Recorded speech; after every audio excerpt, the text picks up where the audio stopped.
你如果用皂荚来清肺里面的痰哈，这个任何的都不管它多老多陈旧的痰，多陈年的痰，10几年的痰在里面，给你通通清掉。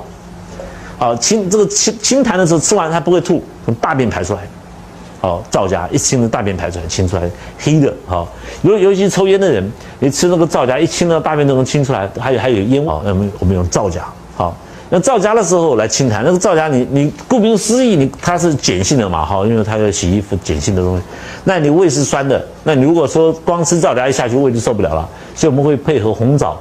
只要你记得保护胃，你就一定要加红枣在里面。好。那皂荚跟红枣就配起来，就变成我们很有名的这个汤剂，专门来清肺里面的浓痰、浊痰、陈年的老痰。